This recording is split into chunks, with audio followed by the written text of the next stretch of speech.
बिस्मिल्लाहिर्रहमानिर्रहीम। आज मैं कंडेंस मिल्क बनाने का आसान तरीका बताऊंगी। ये मेरे पास 1 किलो दूध है।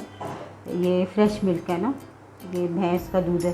तो मैंने इसको चूल्हे पे रख दिया। जैसे इसमें उबाला आएगा तो इसमें मैं चीनी डालूँगी। दूध में देखिए ये हल्के हल्के बबल आना शुरू हो गए। पूरा फुल गर्म तो नहीं हुआ, लेकिन ये देखें बबल आना शुरू हो गए। ये मेरा 1 किलो दूध है। अब इसमें मैं समझो 4 कप है, इसमें ये 1 कप और इसमें पौने 2 कप मैं चीनी डालूँगी। चीनी का हमें बहुत ख्याल रखना होगा।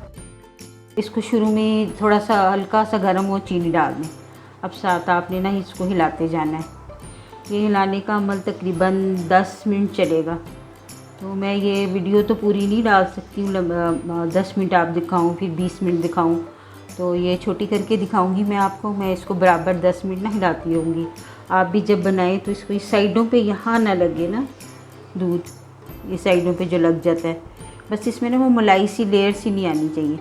बस आपने इसको हिलाते रहना है। बेशक आप उसका चूल्हा तेज़ रखें, हल्का रखें, मैंने मीडियम सा रखा हुआ है ना। बस मैं इसको अब 10 से 15 मिनट पकाऊँगी, गाढ़ा हो जाएगा। ये अब 4 कप है तो इसको मैं तकरीबन 2 कप कर लूँगी। फिर देखेंगे ये किस उसमें आता है। अभी तो ये हर स्टार्ट हुआ है। देखें इसको पकते हुए ऑलमोस्ट हो गए हैं 30 मिनट हो गए। आँच मैंने ना बहुत स्लो रखी हुई है ना बहुत हाई रखी हुई है। और इसका मेन ये होना चाहिए, ये होता है कि जितना आपका पेंदा है ना आग को उसके अंदर रखें ताकि आपकी साइडें ना जलें। देखिए मेरी कोई साइड नहीं जली है।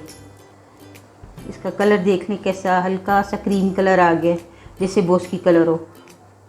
अब इसका मेन जो है ना, अब ये उस तरफ आ रहा है बनने के लिए ना कंडेंस मिल्क। अब मुझे मुसलसल इसके ऊपर खड़े होकर ना ये चम्मच चलाना है। पहले तो ये है कि मैं 5 मिनट के बाद आके ना इसको हिला रही थी, साइडें साफ़ कर रही थी। अब ये है कि मुझे मुसलसल इसको हिलाना है क्योंकि अब ये तैयारी पे है। ये देखें इसका कलर और थिक कितना हो गया। अब मुझे इतना थिक करना है कि ये पूरी एक लाइन सी बन जाए ना। अभी वो नहीं बन रही है। अब मैं इसको पकाती हूँ।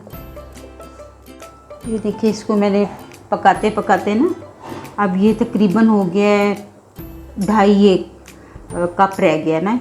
जब ये इस तरह बबल्स आए ना आप समझ जाएं अब ये बनने के करीब है। इसका कलर देखें अब कैसा हो गया, बिल्कुल क्रीम कलर हो गया जैसे बोस्की कलर हो। अब इसको मैं पकाऊंगी और 2 कप के करीब ले आऊँगी, पौने 2 कप के करीब ले आऊँगी। और इसको उस टाइम मैं दिखाऊंगी कि ये किस उसमें है। अभी ये थोड़ा सा इसमें है। और एक ख्याल रखना है अपनी साइडें जो है ना इसको साथ लगने नहीं देना, इससे ना उसका स्ट्रक्चर सही नहीं आएगा, क्रीमी भी नहीं बनेगा ना। अब ये क्रीमी हो गया, येलो कलर का भी हो गया। अब इसको मैं मुसलसल हिलाती रहूँगी, पकाती रहूँगी। अब ये 5-1 मिनट में मेरा ख्याल है ये हो जाएगा। ये देखिए ये बिल्कुल तैयार है, ये बिल्कुल तैयार है। अभी ये ऐसे ठंडा होकर ये और थिक हो जाएगा। अब मैं फ्लेम ऑफ कर दूँगी और किनारे चेक करें इसके, कोई किनारा नहीं लगा। बस ये आपने पकाते हुए इस चीज़ का ध्यान रखना है कि कोई किनारा लगे ना। दूध को पकाते रहें, साथ साथ चम्मच मारते रहें, ये कम होता जाएगा। ये देखिए बहुत अच्छा तैयार हुआ है। वैसे ही स्मूथ है जैसे हमें रेडीमेड बाज़ारों में मिलता है ना। आप इसको कस्टर्ड में डालें, डिलाइट में डालें, केक में डालें, गोले गंडे पे डालें। आजकल तो गर्मियाँ भी हैं, बहुत मज़े का देता है। और चाय तो इसकी बहुत ही मज़े की बनती है इस दूध की। आप कहीं जा रहे हों ये तैयार करके ले जाएँ साथ पिकनिक पे, वहाँ जाके आराम से आप चाय बनाएं, बहुत मज़ा होगा आपको।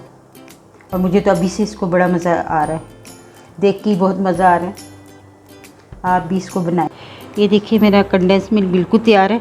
ये देखिए आपको भी नज़र आ रहा होगा कितना अच्छा तैयार हुआ है। ये 1 किलो का है। तो बाज़ार से अगर मैं डब्बा ख़रीदती या आप ख़रीदें तो कितना महंगा होता है, इसलिए घर में बनाया करें आप। ये देखें आपको नज़र आ रहा होगा कि कितना खूबसूरत और कितना अच्छा मुलायम बना है ये। तो अब ये मेरी पूरी रेसिपी तैयार है। आप लोग भी इसको बनाएं और इसको अगर आपको पसंद आता है तो लाइक ज़रूर आप डाला करें। और ताकि हमें पता चले कि आपको ये पसंद आया है, आपने बनाया है तो ऐसे ही बना है या इसमें कोई ख़ामी है। तो इंशाल्लाह कोई ख़ामी नहीं होगी। तो आपने ज़रूर इसको बनाना है और फिर मुझे बताना है। अल्लाह हाफ़िज़।